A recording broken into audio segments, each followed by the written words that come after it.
Joining us this morning, our friends from Titusville Market Square. We've got Susan and Bill with us here this morning. Good morning. Good to see you this morning. Happy New Year to you. Happy New Year. Holidays are here and gone. Just like that. Just like that. And then on to the next, right? Mm-hmm. It's always something going on, and we're going to find out what's in store for 2025 with Titusville Market Square. All right. But how did the holidays go first? Pretty busy? Very, very well. I think we've had the biggest holiday season we've had in a while. Started with Small Business Saturday, I'd say, and people are very generous. They're very good. It is important to shop local for all of our small businesses in town. But could you feel the difference this year with Thanksgiving and Christmas being a lot closer together? Like that shortened season. I mean, could you tell like everybody was sort of, oh yeah, we got to get going with this stuff? I think it's kind of, I don't know. I mean, the weather was cooperative then. Now, not so much, but that's good. So, But, well, that has to be interesting too, because when the weather's like this, people don't want to run 5 million different places for things. They can stop at Titusville Market Square, grab milk, some food, whatever they need. I think the weather was bad Small Business Saturday, so... well, I think Erie was just, you couldn't go to Erie. Yeah. So I believe we did pick up our bubble. We have a bubble here in Titusville. The weather is terrible everywhere, but we're a little bit protected here, generally speaking. Yeah. But when it is bad, though, I mean, people don't want to be going. So it's convenient when they can go to one place and get what they need and absolutely head home. Yeah. So. Well, and we had a sales record for December. It was our best month ever since we've been in business as well. So it was, and we're still trying to crack that nut. That's why we're here. We still have people walking through the door. I mean, we've been there 5 years now, and we've never been in here before. But once they're in, they're hooked. Like, oh my gosh, I got to tell my husband about this or whatever. Yeah, we didn't know what this was, so we're still trying to explain that. We try. Yeah, it is funny, and so I know you talk to a lot of people, a lot of business owners and stuff, and it is funny to see like who's been here forever and they still don't know, or when they discover you kind of want to be like, really? But at the same time, you welcome those people in. So, yeah. Well, 2024 seemed like such a, 24 seemed like such a busy year for you guys with events and things going on. Mm-hmm. Do you look to continue that this year? Do you look to top that this year? What's the sort of the game plan? We always like to step it up a little, but same, here we are. We're in a new year, so we're already thoughts on planning Oil Festival. That's almost, that'll be here before we know it. I forgot what year. Are we in our 5th year for the Wine, Shine, and Brew? Yeah. So we're going to be reaching out this month to, wineries and the distilleries and trying to get that line up. But real close at hand, we're almost into February. We do our annual chocolate-covered strawberry promotion. So that is happening, and they'll be advertising out on that later this week. So we'll be taking those pre-orders for those delicious chocolate-covered strawberries. And those go fast. So when when it comes time, make sure you jump on that. Please get on the list. We always try to have a few extra in the cooler. So we probably will. Valentine's Day falls on a Friday, so it'll probably be pretty busy. So we'll make sure we have some cash and carry in the cooler over the weekend. But and we generally continue that through Mother's Day as well. Yeah, we bring like the strawberries on Mother's Day, so looking forward to May and see, just like that, it'll be springtime. It's happening. Boom, boom, and then boom, we have Easter in April, and if nobody noticed, there's a national egg crisis going on right now. Egg prices are terrible. We've been able to keep ours down fairly low. I think we have a good price on eggs. We struggle getting them in. So $16 for a carton of eggs is bad? Yeah, really. Okay. And that's our wholesale cost there. Yeah.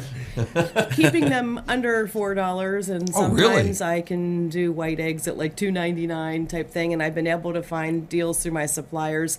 But now we're limited. I don't know if it's that bird flu or what has happened to some of the big egg facilities.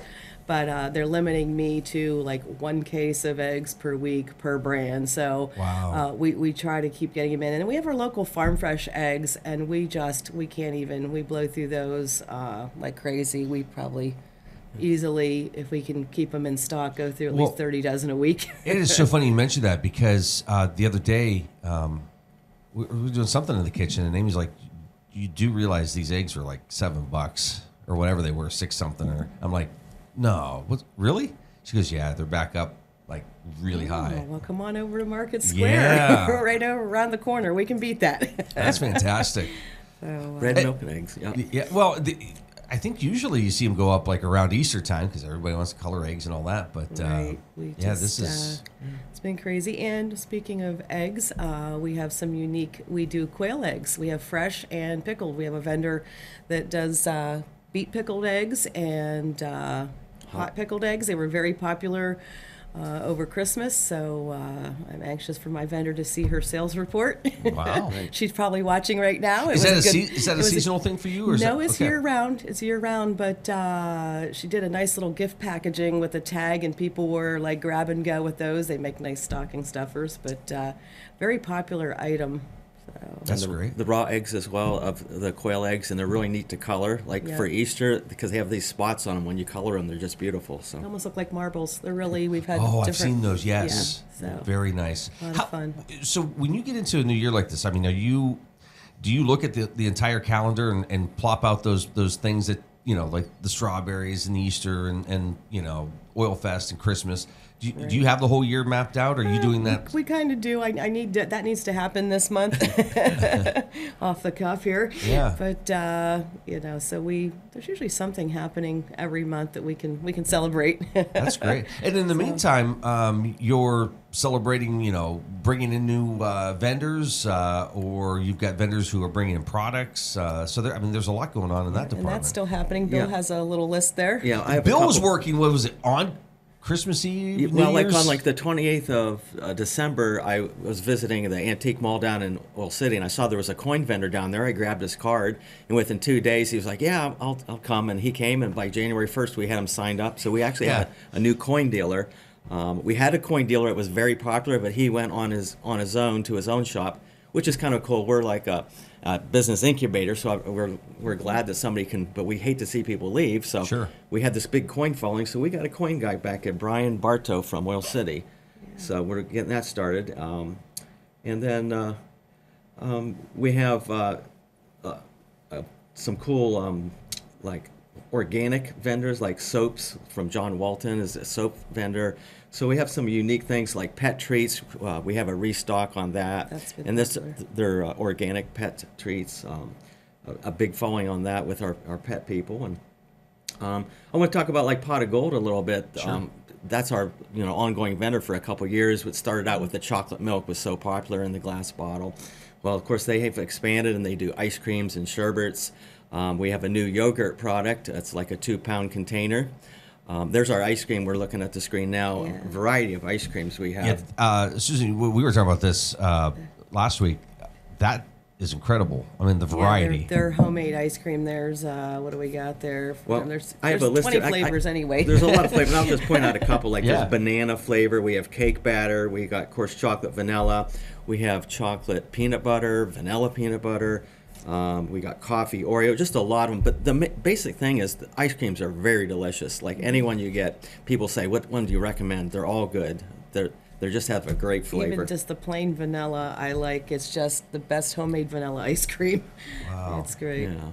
Very creamy. And then their eggnog was very popular. I don't know. We got a little short week this year, but usually we have it through New Year's. But just with supplies, and of course maybe it had to do with the egg thing. They had to cut eggnog a week early, but we couldn't keep that in stock. They just do the best homemade creamy eggnog. It tastes like a melted milkshake to me. Oh. So again, and I think you guys carry the mix from the dairy, right? We do. We have, Okay. if you want to make your ice cream at home and add your flavors, or we have straight up vanilla or their chocolate.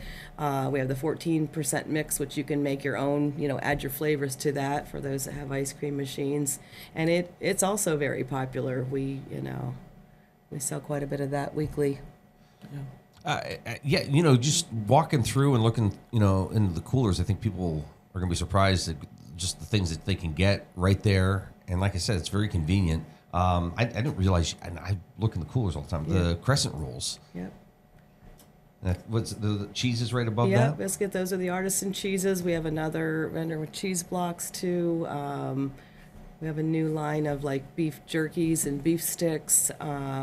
Just got something in yesterday, I need to get a picture up, is it's a freeze-dried fruit. So it's a good healthy snack for everybody starting out the new year. You know, usually everybody tries to do a weight loss thing, but they're tasty. There's one was, what was it, raspberry and mango. There was a freeze-dried strawberries, and then there was one called fruit salad, and just dried fruit in a bag. They're awesome. I just sampled them yesterday.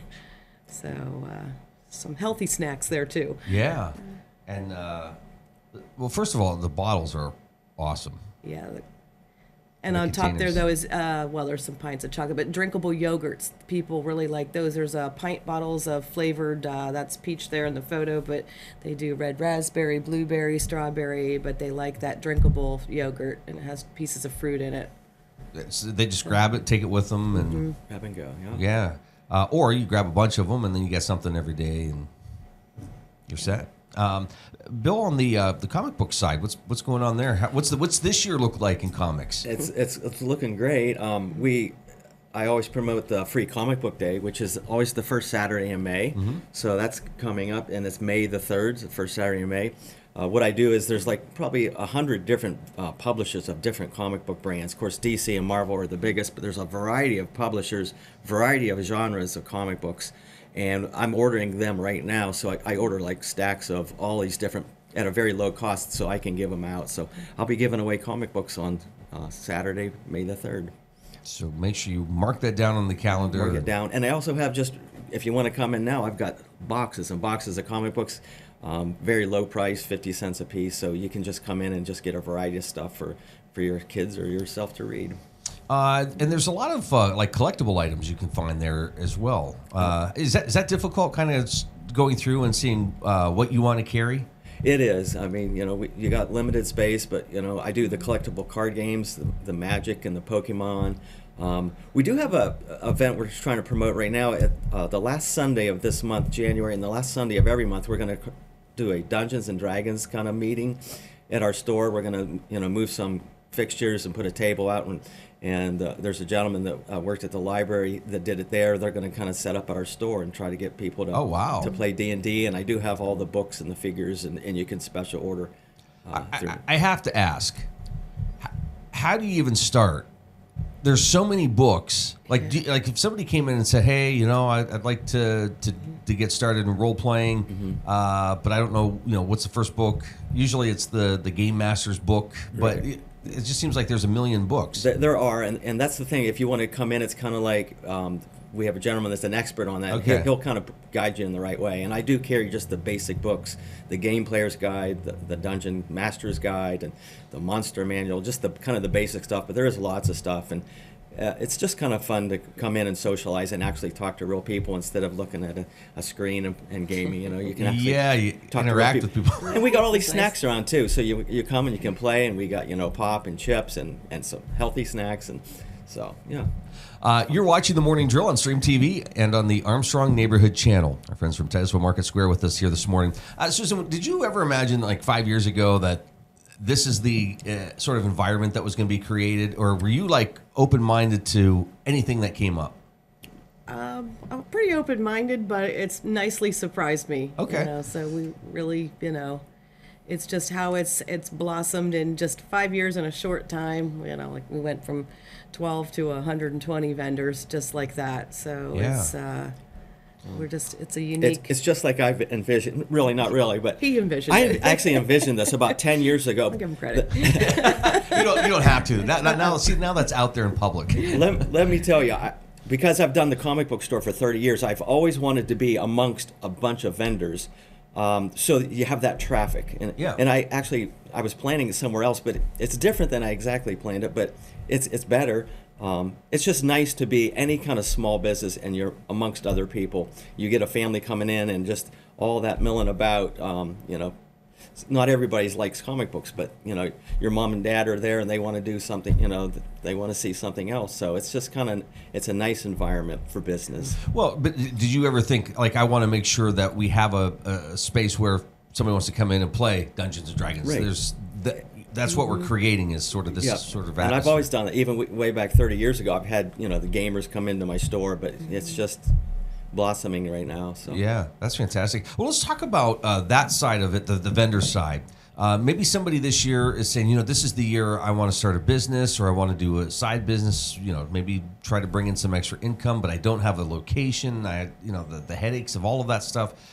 What's the process if somebody would like to have a spot? Absolutely. Stop in and see us. It's not cookie cutter. A lot of people will ask a question online, and we're like, you really have to stop in because every booth is unique. What we're calling a small, medium, and large space might be different depending on where you are in the store. So stop in. We have a whole outline. It's called our policies and procedures. It really explains how we work. We try to simplify it for the vendor. We make it easy for them to get started. They bring their product in. They're responsible for their pricing and tagging it, but we handle the customer service. I think we have a great staff on board. I'll put kudos out to the Market Square staff. And, they can stop, drop, and roll, and we handle it for them. And I believe a couple of them said, like, hey, we'll be here New Year's Day, so... Right. Yeah. And it's just super easy to do, too. I mean, you don't have to jump through a lot of hoops. We have a very simple application process. Come in, show us your product, and if it kind of fits and if you're not duplicating too much of somebody else, you can come and go. Like a minimum booth price is $30 a month, so you can have a small space, get started for $1 a day. We have a percent fee that we deduct, for all the overhead that we have, but it's just super easy. But you've got staff that are ringing up the people Yes. buying this. I mean, there's obviously they don't have to man their booth, right? There's some setups like that, so it makes it easy for them. Maybe this is a second job, so they can go to their day job, and we're handling the extra side of it there for them. And like our coin vendor that just left, I'll use him. It's nice when people we hate to see people go, but when they can move on and start a freestanding location on their own. We've done that for a couple people. Minky vendor, Minky Purse store. It's a Minky store. She started out as a vendor within the store, and we've had a few others. So now, so two questions here. One, if somebody had a business in another location, another community, and they were looking to expand, but they weren't quite sure, they wanted to. It sounds like that would be a great opportunity for another location. Because, we've done that with some other local, using COVID, for example, when things were shut down, we helped when the art studio was across the street. She brought in and set up a booth selling canvases. That way she could still stay in business. We had different people that came in under our roof. So yes, even though you have an existing business, you can also have a booth within Market Square. And the coin dealer is a perfect example of that. When I approached him, he goes, "I've been looking to expand." So it's like, okay, and he was excited. He came and we set up in like 2 days. So. Wow. So that was the next question I was going to ask you: is if I came in today and said, here's the product, and how soon could I be up and running? A day. We get people set up in a day. If all the stars are aligned, if you have the product that's something unique, we got the space. If we don't have the space, we'll find space. We just move stuff around and we'll find you a spot. Yeah, we do a little fluffing. I mean, there's not a lot of room, but we still have room to add people. We can shift things around, and don't think you have to wait till the first of the month. If you come in mid-month and decide you want to do it, we'll prorate your starting month to, we hit the ground running. So again, if somebody's out there and they're thinking this is the year I'm going to do something, but I'm not sure the direction, coming in and come on and talking. talk to us. Absolutely. Yeah. Take a chance, and it's month-to-month basis. If you don't think it's working out, it's fine. We've tried it, and you can go. Yeah. Well, and a lot of times that's on the vendor, and what they're bringing in and what they're doing. But you're giving them the opportunity to be exposed to low risk shoppers. Low risk and test the environment. So yeah, that's great. All right. So stop in or call. What's better? I guess it's better to, you could call and set up an appointment, but it's better actually to stop in, I can email the documents, but just to kind of get the lay of the land and see what their product is and where we think it might fit within the store. So, in person. In person. And don't be afraid to pitch the idea either, right? Because I'm sure you've heard pretty much everything. Yeah. Yeah. Real quick, kind of run through the store in your mind. What are you mentioned we showed pictures of a lot of things, but as you are coming in, what are some other things that folks can find? And again, that's one of those things where it's probably better that you just stop in and for yourself. We talked about it last month, but those 3D printed toys have been very popular. I see a lot of sales on that through Christmas. He's a fairly new vendor. Super popular. We have a gentleman that has like products like drills and saws and just unusual items. They're brand new items. He's like a product tester, so he gets these things at lower cost, so he can sell them lower cost. So Another business within a business who did very well is Forest Glen Alpacas. We sell the alpaca socks and gloves, and she had an excellent month there. Nice Christmas gifts. So there's an example of a business that has an outlet. They have a freestanding location out at their farm, but they're within our store also. Yeah. They're selling just socks, not alpacas themselves. You don't have them well, wandering. Stuffed animal-looking alpacas. Oh, yeah, we do have just wandering around the store. Stuffed animals, scarves, gloves. Yeah, our honey and maple syrup. They have their that's own. Always popular. That was record month for them also. Yeah. And again, like everything, as much as possible is sourced locally, correct? Mm-hmm. Yes. So it supports those people that we know, our friends and neighbors, and Right. yeah. Well, tell us the store hours as we're into 2025. Okay, we're still business as usual. So Monday through Friday, 8 a.m. to 6 p.m. We open at 8 on Saturday, but close at 4, and we do a short day on Sunday, 10 a.m. to 4 p.m. So 7 days a week. You can find us there. And I think you'll be on before Valentine's Day. So, but just give everybody a heads up. Strawberries are coming back. The chocolate covered strawberries will be the pre-orders will start here probably by the end of the week. So. Oh wow! And we didn't mention Titusville Dairy, but, well, we did a little bit about the ice cream mix. But our cottage cheese is our #1 seller. People come from all over for it, so that's world famous. And a lot of all people, their products. Yeah, and a lot of people ask like, well, you can't just go there to get it. So this is the place to go to we get are the it. place. Top Yep. selling, their yogurt, their chip dips, the best. A lot of cream cheese. You can get the 5-pound containers of cream cheese. People were making pumpkin rolls through the holidays. So our #1 vendor, and we appreciate the Titusville Dairy. Susan and Bill, good to see you at Titusville Market See you. Square. Thanks.